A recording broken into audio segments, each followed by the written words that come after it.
If you are posting content on Instagram right now, but for one reason or another, you're not getting fitness clients coming in, I want you to listen up, because in the next 5 to 10 minutes in this video, I'm going to share one of the biggest reasons coaches struggle when it comes to generating leads, when it comes to generating sales and clients from content, right?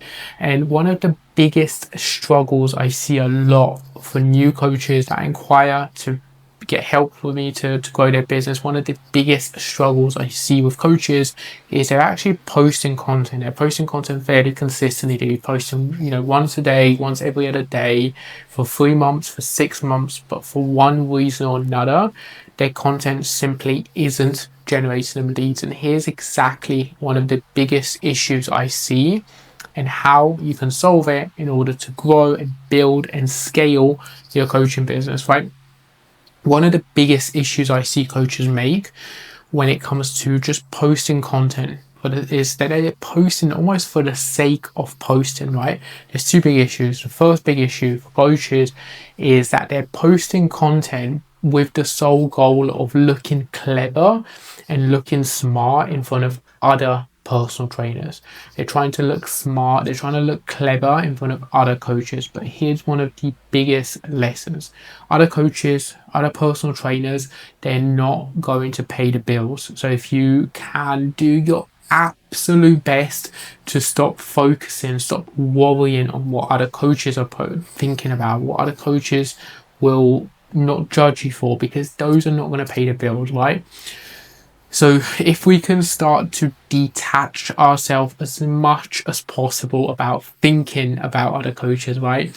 Other personal trainers, other fitness coaches, like, they don't need to exist in your content sphere, in your world. All we have to obsess about is having one-to-one conversations as much as possible from our content with the people you want to work with. If you start obsessing about doing that as much as possible, if you start really thinking and going back and reverse engineering what are the problems people have that I want to work with, and then once you know that, start creating content that solves these problems for free in your content, people will build so much know, like, and trust, and they're so much more likely to move forward towards wanting to work with you, right?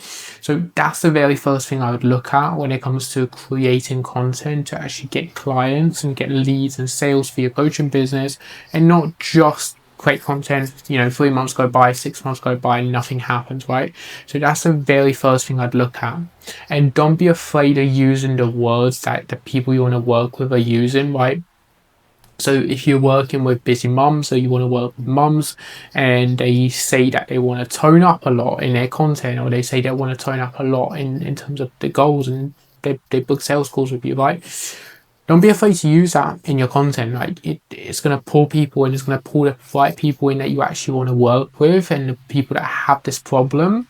When they come in, when they book the calls, when they inquire, you can do the educating as the program goes on. You can start educating them as to what actually they need to do to achieve their goal. You can educate them as to why toning up might not be a thing that they need to focus on, right? You can do all of these things when they join your program, but don't try and over educate your content on, like, or you over educate in your content around why toning up isn't real, or why you can't lose stubborn belly fat. All of these things, just try and use the hooks as much as possible at the start to grab the people you're going to work with. And then once you're speaking to these people, once you're having conversations, that's when you can start to break these limiting beliefs and over educate inside your coaching program. But don't try and over educate in terms of your content, because people are just going to switch off. They're not going to care. They're not going to watch, and you're not going to move forward with your coaching business, right? So that's the very first thing I would look at when it comes to wanting to drive and succeed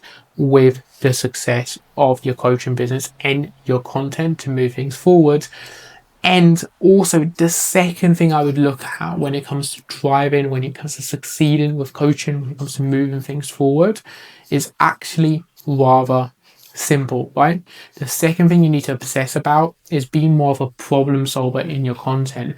How can you create more content that genuinely solves problems for the people you want to work with, right? So many coaches are trying to post content for the sake of posting content. They're trying to post valuable content, and valuable content doesn't work in 2025.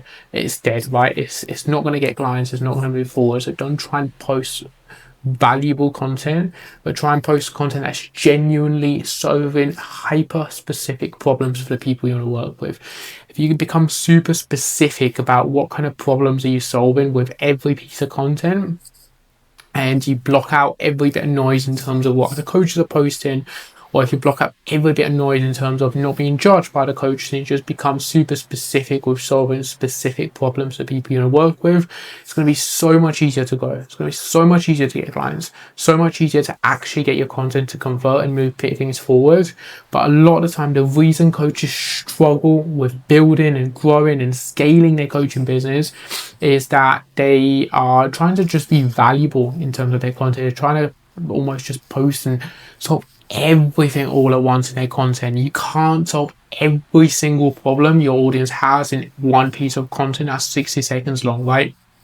What you'd be much better off doing is just analyze all the small problems your audience has, right? So if you want to work with busy mums that want to lose weight, they probably have 10, 20, 30 small problems every single day or every single month that they think about, right? They might have low energy, they might have low confidence, they might feel like their t-shirt is kind of catching around their midsection when they're putting on a new clothing or new t-shirt, whatever it might be. These are all little problems that they have, but all of these little problems are stuff that you can be super specific with. You can give really specific solutions in your content. It's going to make them so much more valuable in terms of what, like, your content is then going to become so much more valuable in terms of how they see it, and they're going to look at you as the solution to the problems they have, right? So be super specific with the problems that you're solving in your content. Don't try and give someone the entire solution to weight loss, the entire solution to calorie deficits and training and progressive overload in one 60-second video, because it's too much information. People are going to get overwhelmed, they're going to get overloaded, they're not going to listen, and they're going to zone out, right?